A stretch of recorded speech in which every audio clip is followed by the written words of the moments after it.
او جيرارد بيكي او جيرارد بيكي او جيرارد بيكي خويا قال لي الياس كيعرف سميت الياس العالميه، كان كيلعب مع ميسي وكيعرفني، شاف وجهي وصيفط لي ميساج. كاين معاك في التورنو غنمشي معاك.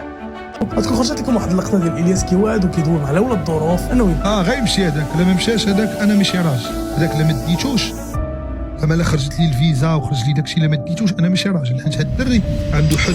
الياس المالكي عرض عليه اللاعب السابق ديال برشلونه جيرارد بيكي. اسمع او جيرارد بيكي او جيرارد بيكي او جيرارد بيكي لتحت هو الثاني بصفقه رسميه باش يلعب في دوري الملوك كينغ ليغ، وغادي يدي معاه لولاد الظروف وشي لعابه ديال البطولات صحابو بحال حدراف بوصوفا ورضا التقناوتي. غتكون خرجت لكم واحد اللقطه ديال الياس كيوعد وكيدوي على ولاد الظروف انه غيمشي هذاك، لا ما مشاش هذاك انا ماشي راجل. وغادي يلعبوا ضد فرق كبار من كينغ ليغ اللي فيهم نيمار، لامين يامال، رونالدينيو، زيدان. كيفاش تختار الياس المالكي باش يلعب في هذا الحدث العظيم؟ شنو هو دوري الملوك؟ وكيفاش من دعوه في المحكمه لدعوه لدوري الملوك من العالميه جيرارد بيكي؟ لكن انتي ما فاهم والو فهادشي اللي واقع دابا. كمل اخويا ولا اختي الفيديو يقدر يعجبك. نبداو.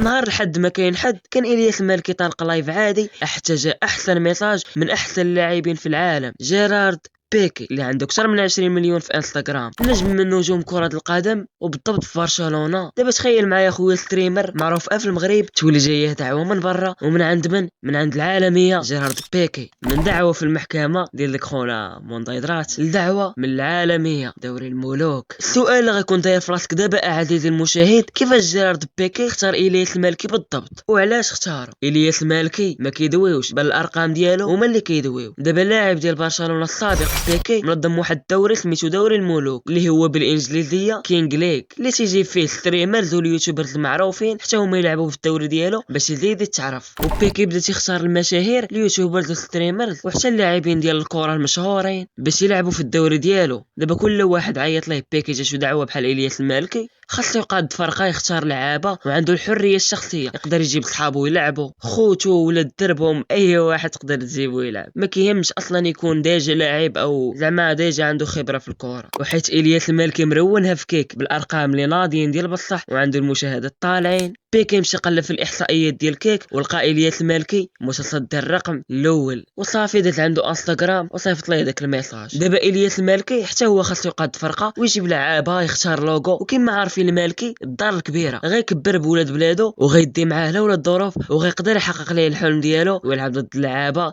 العالميه ديال بصح. كاين معاك في التورنو غنمشي معاك. طالبين لي اللعابه ما دوليين. نهرسوش ما نهرسوش دابا بالعقل ما تخاف. وهذا الحدث غادي يتنظم في الاول ديال 2025. دابا حاليا باقا شي 3 شهور او 4 شهور. هادشي غادي يتنقل في يوتيوب وتويتش، وفاش غادي يوصل غادي نتفرجوا ونشوفوا البلانات. هادشي اللي كاين. ان شاء الله في راسكم اخوتي.